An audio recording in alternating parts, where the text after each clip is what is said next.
Olá, estamos com Paulo Fock, pedagogo, especialista em educação infantil e doutor em educação, professor na Unicinos. Paulo Fock foi consultor da Base Nacional Comum Curricular, coordena o Observatório da Cultura Infantil, o OBCI. É uma grande honra e uma alegria imensa poder estar com você hoje aqui, Paulo. Quero agradecer muito pela sua presença e disponibilidade e te pedir que converse conosco um pouquinho sobre essa questão da infância e da escuta, né? Então, considerando as suas investigações sobre a escola, sobre a infância, gostaria de ouvi-lo falar um pouco sobre a escuta da criança e as contribuições dessa escuta para a nossa aprendizagem, né? Sobre a infância e sobre como as crianças aprendem.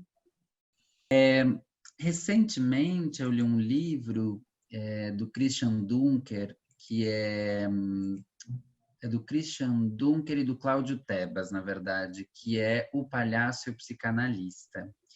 E aí talvez as pessoas podem dizer, mas o que isso tem a ver com escuta?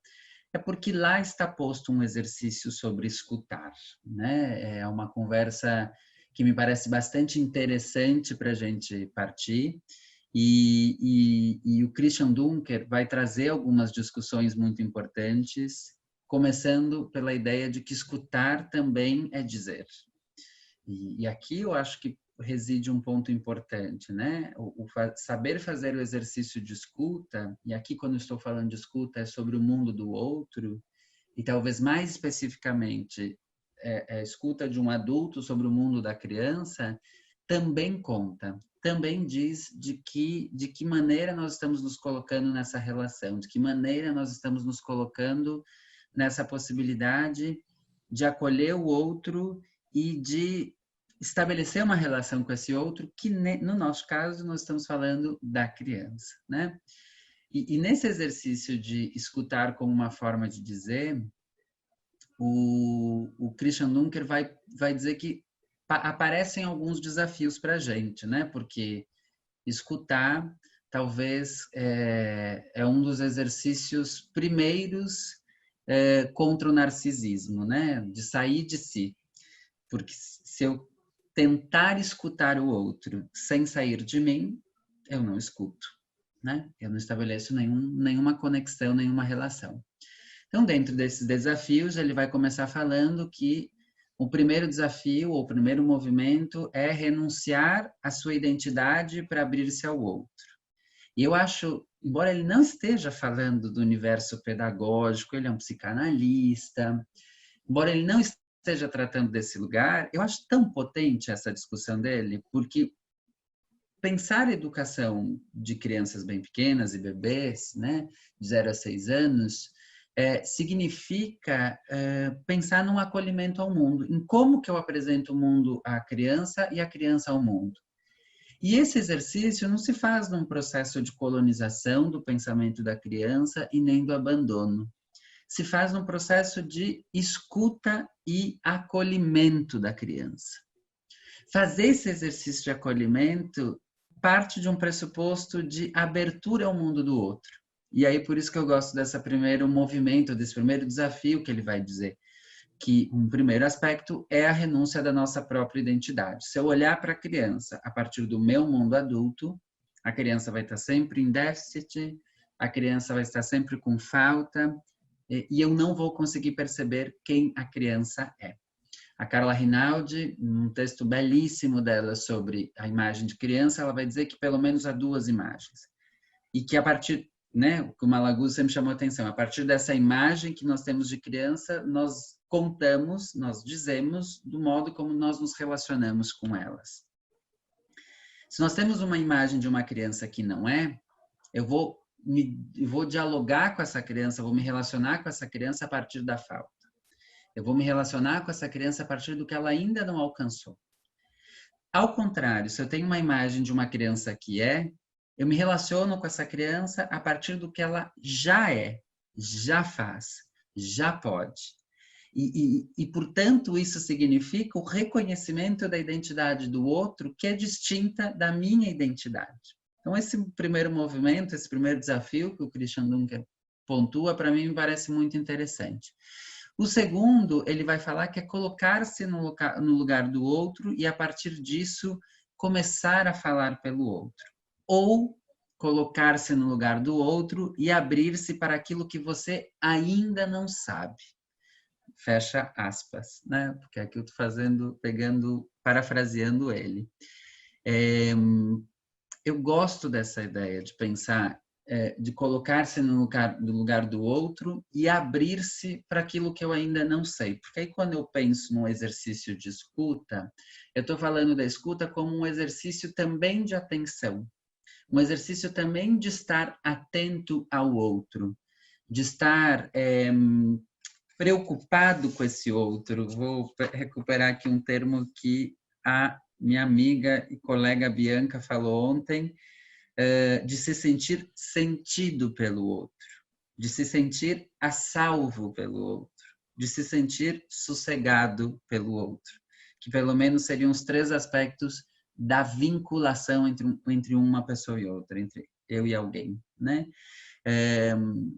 Esse estado de atenção, de curiosidade que se abre para aquilo que eu não sei, porque nasce desse encontro, dessa relação, dessa escuta, é um dos grandes desafios. Se eu falar contigo, Renata, só aberto e partindo do que eu sei e do que eu posso imaginar que isso pode acontecer, eu não estou escutando, eu não estou na relação com você, eu não estou aberto àquilo que pode emergir dessa relação. Quando a gente fala dessa escuta nessa perspectiva com as crianças, nós estamos falando exatamente nesse exercício de pôr-se e aberto ao que emerge desse encontro. Por isso que uma das formas como que se nomeia a pedagogia malaguziana é como uma pedagogia relacional, né? Exatamente porque se abre e acolhe aquilo que emerge da relação. E um terceiro movimento, um terceiro desafio que o Christian Dunker vai propor para a escuta acontecer, é abrir-se para o fracasso da comunicação. Eu acho isso interessante. Não à toa ele é um psicanalista e está falando desde o lugar da psicanálise, né? Eu me lembro que quando eu li a primeira vez isso, me remeteu muito ao meu exercício de terapia, né? Uma coisa que eu aprendi muito com a terapia é que quando eu começo a pensar que alguma coisa está acontecendo, será que é isso mesmo? Se eu abro uma brecha hipotética para supor que talvez pode ser aquilo que eu estou pensando, mas pode ser que tenham outras versões sobre aquilo que eu estou pensando, isso já se abre um mundo para que eu possa me relacionar com ele. Para que eu possa, inclusive, compreender melhor, não simplificar ou não exagerar, né? No caso, geralmente, de questões terapêuticas, no meu caso, acabo exagerando sempre.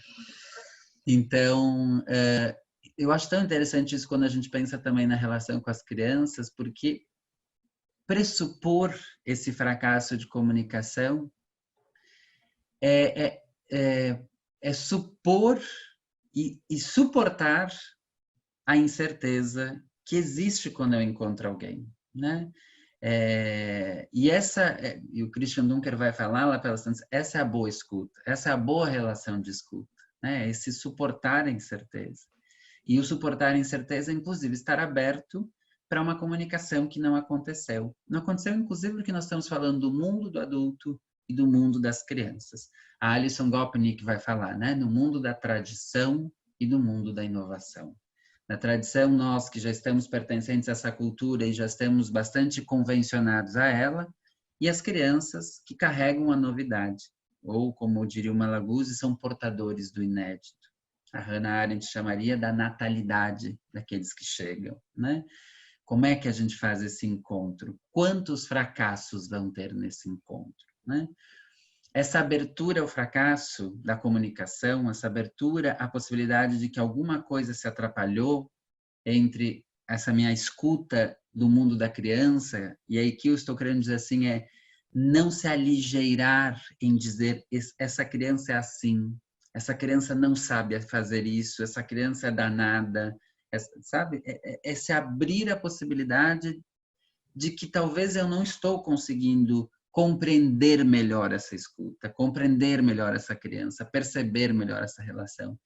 Então, esses 3 exercícios lá da psicanálise, né? Vamos pensar que eu estou tomando emprestado uma reflexão para pensar isso no campo da educação, me parece que pode ser um exercício muito interessante.